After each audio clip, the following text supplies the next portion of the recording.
बच्चों सभी को मेरा आशीर्वाद। यह दंतरित मुस्कान कविता के प्रश्नोत्तर में आए हैं आपके साथ। पहला प्रश्न है, बच्चे की दंतरित मुस्कान का कवि के मन पर क्या प्रभाव पड़ता है।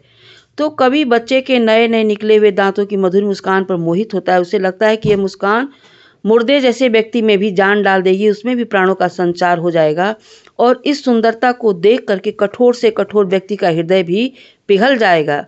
कवि को ऐसा लगता है कि मानो धूल से सना हुआ बच्चे का शरीर को देखकर कहता है कि कमल जो है तालाब को छोड़कर मेरी झोपड़ी में ही खिल गया है।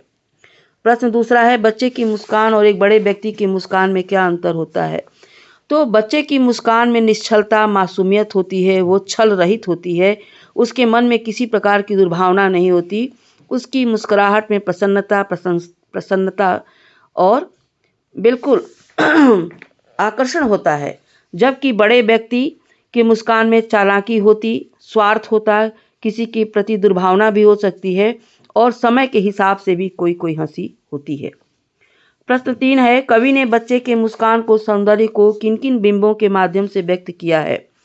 कवि ने बच्चे की मुस्कान के सौंदर्य को निम्नलिखित बिंबों के माध्यम से व्यक्त किया है। पहला है, बच्चे के नए नए निकले दांतों की मधुर मुस्कान तो एक मृत व्यक्ति में भी प्राणों का संचार कर देती है। ये क्या है, दृश्य बिंब है, यानी आपको दिखाई दे रहा है वो। दूसरा है, बच्चे के धूल से सने हुए शरीर को देखकर ऐसा लगता है मानो कमल का सुंदर फूल तालाब को छोड़कर झोपड़ी में आकर खिल गया हो, ये भी दृश्य बिंब है। तीसरा है, बच्चे का स्पर्श इतना कोमल है कि बांस या बबूल से भी शेफालिका के फूल झड़ने लग पड़े। बच्चों, ये स्पर्श बिंब है, यानी बच्चे के कोमल शरीर का स्पर्श करके, यानी ये पहले में आपको दृश्य बिंब दिखा और तीसरे में आपको स्पर्श बिंब दिखा। अब प्रश्न नंबर 4 है, छोड़कर तालाब मेरी झोपड़ी में खिल रहे जलजात। क का उत्तर देखिए, बच्चे के धूल से सने हुए शरीर को और उसकी मनोहारी मुस्कान को देखकर कवि को ऐसा लगता है कि मानो का कमल का सुंदर फूल जो है तालाब को छोड़ करके मेरी झोपड़ी में ही खिल गया है। ख है, छू गया तुमसे कि झरने लग पड़े शेफालिका के फूल, बांस था कि बबूल।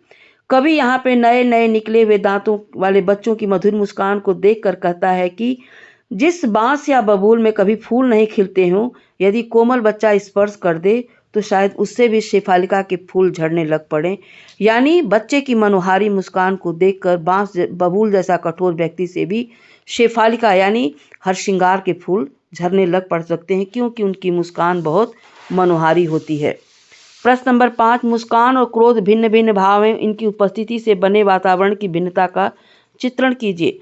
मुस्कान और क्रोध दोनों ही भिन्न भिन्न भाव हैं। किसी व्यक्ति की मुस्कान देखकर मन प्रसन्न हो उठता है और दुश्मन तक दोस्त बन जाते हैं। मुस्कान बिगड़े काम बना देती है। इसके विपरीत क्रोध मनुष्य का सबसे बड़ा दुश्मन है। इससे संबंधों में कड़वाहट तथा आपसी दूरियां बढ़ जाती हैं। दूसरा, ये मनुष्य का नुकसान भी कर सकता है। प्रश्न नंबर 6 है, दंतरित मुस्कान से बच्चे की उम्र का अनुमान लगाइए और तर्क सहित उत्तर दीजिए।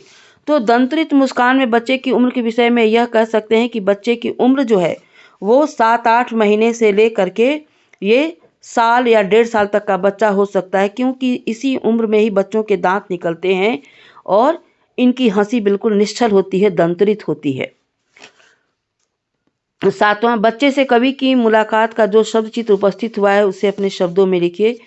तो जब कवि बच्चे से मिला तो उसे लगा कि बच्चे के नए नए निकले दांतों की मधुर मुस्कान तो मरे हुए व्यक्तियों में प्राणों का संचार कर देगी। कवि इतना विह्वल हो जाता है बच्चे की मुस्कान को। कवि का भाई वात्सल्य तो उमड़ पड़ेगा ही, क्योंकि वो बच्चा है। तो बच्चे को देख करके मन में जो भाव उमड़ता है उसको हम क्या कहते हैं, वात्सल्य कहते हैं। उसको साहित्य में वात्सल्य नाम दिया है। तो कवि यहाँ पे कहता है कि धूल से सने हुए उसके शरीर को देखकर कवि को ऐसा लगता है कि मानो कमल का फूल जो है तालाब को छोड़ करके हमारी झोपड़ी में ही खिल गया है, क्योंकि बच्चे का शरीर जो है इतना सुंदर, इतना कोमल है।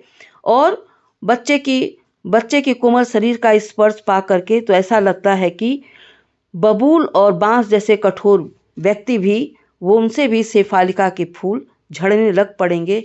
यानी अपनी कठोरता को छोड़ करके वे भी कोमल हो सकते हैं।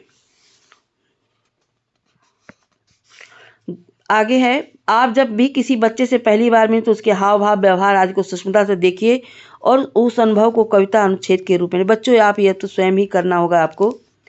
अब हम आते हैं, आज बस इतना ही। एनसीईआरटी द्वारा नागार्जुन पर बनाई गई फिल्म देखिए, ये तो आप स्वयं करेंगे। अब हम फसल कविता के प्रश्न अभ्यास में आपको ले चलते हैं।